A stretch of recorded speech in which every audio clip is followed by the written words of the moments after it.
The Victims of Trafficking and Violence Protection Act of 2000 defines human trafficking as involving the use of force, fraud, or coercion to exploit another person through commercialized sex or involuntary labor. Types of sex trafficking can include, but are not limited to, escort services, pornography, and illicit massage businesses. Types of labor trafficking can include, but are not limited to, agricultural work, domestic work, and cleaning services.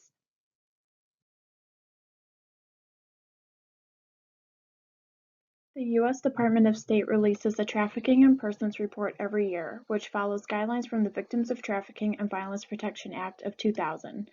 In this report, tier placement is not based on the size of the country's problem, but on the extent of the government's efforts to meet the TVPA's minimum standards for the elimination of human trafficking.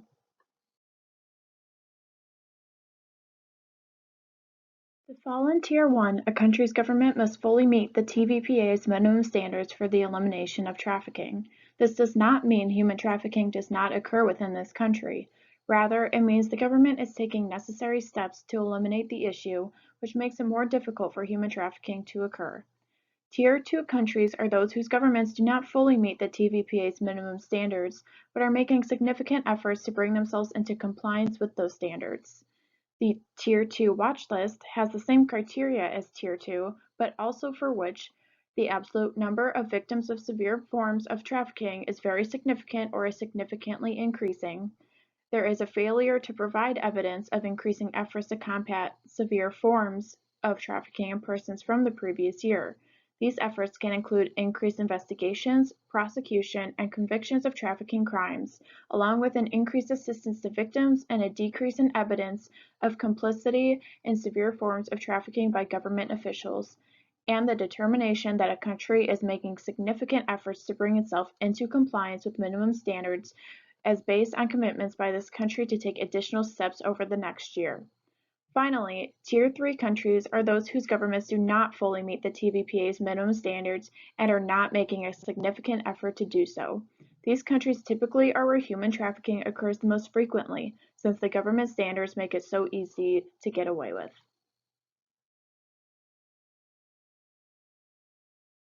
The following slides will show countries falling under each of the tiers. As you can see, no country in Africa falls under Tier 1.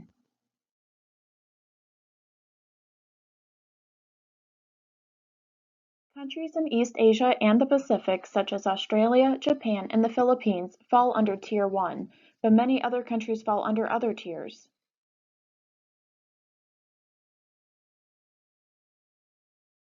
A good amount of European countries fall under Tier 1, but there are still many that need to increase their efforts in the decrease of human trafficking.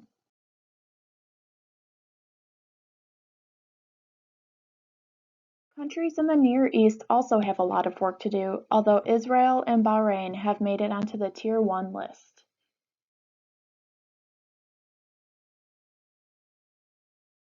This is also the case for South and Central Asian countries.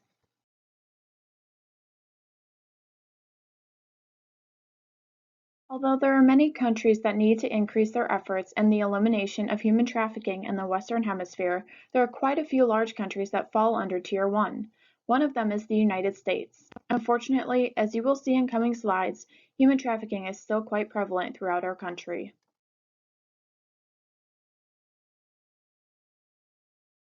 Now we will discuss human trafficking in the United States. Here you can see a heat map of the U.S., where human trafficking is the most prevalent, presented in red. According to the Department of State, the top 3 states for human trafficking prevalence are California, New York, and Texas.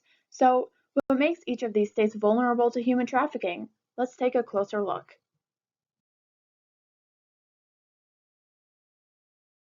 Out of 10 of the worst child sex trafficking areas in the United States, 3 fall in California.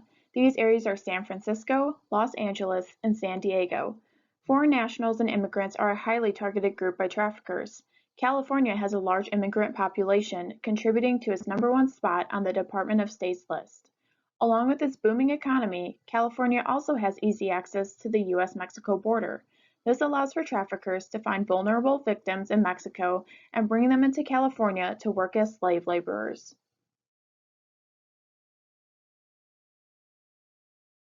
Now we'll take a look at New York. New York's main trafficking hub is New York City. This is due to its large immigrant population along with its close proximity of international ports.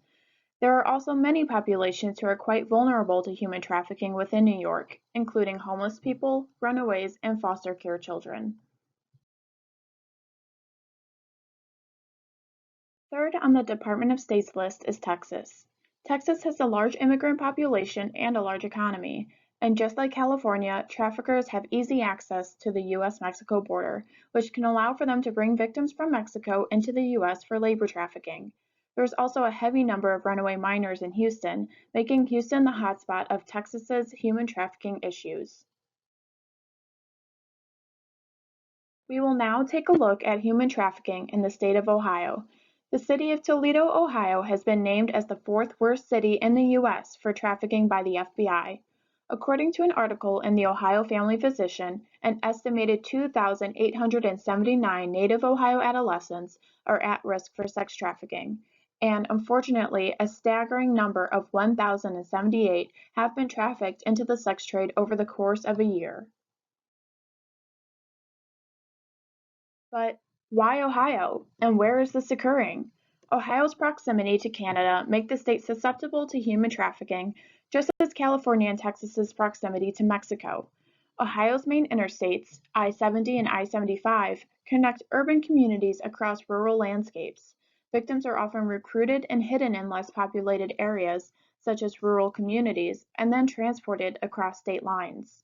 The growing immigrant population in Ohio is also a large factor of the human trafficking prevalence, along with Ohio's many conventions and sporting events in its three largest cities, Columbus, Cincinnati, and Cleveland.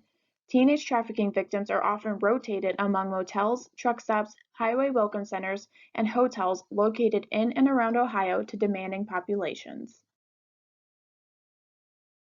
As mentioned previously, major events tend to attract human trafficking for a number of reasons. As stated in an article on the correlation of human trafficking and major events, it was stated that anywhere there is a demand for commercial sex or cheap labor, you will find people being exploited in those industries. The biggest driver of demand for commercial sex is transient male populations.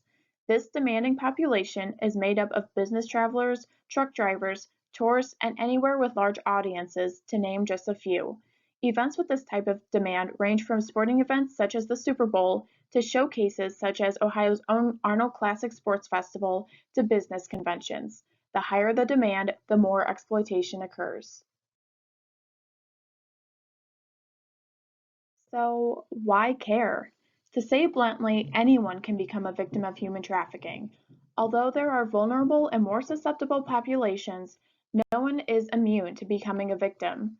Trafficking happens everywhere. It is a violation of our most basic human rights, and no one should have to endure the pain and suffering sex and labor trafficking presents. Finally, we will discuss social work's role within human trafficking.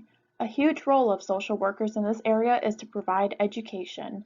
Many people do not know about human trafficking taking place in their area, let alone that it is such an issue in our own country. By educating those around us, social workers can not only raise awareness of the prevalence of human trafficking, but also educate on the signs of human trafficking. Anyone can be a victim of human trafficking, but anyone can also be a trafficker. Social workers can help to define what signs to look for in our community to put an end to trafficking. Social workers can also target the most at-risk populations of human trafficking, such as immigrant populations, runaway minors, and those of a lower socioeconomic status, to educate them on the warning signs of potential exploitation. They can also provide important resources to these populations to help them get out of their vulnerable situations. Social workers can provide clinical interventions, such as trauma therapies, to victims of human trafficking and their families. And social workers can also advocate for victims and at-risk persons of human trafficking through policy and legislation.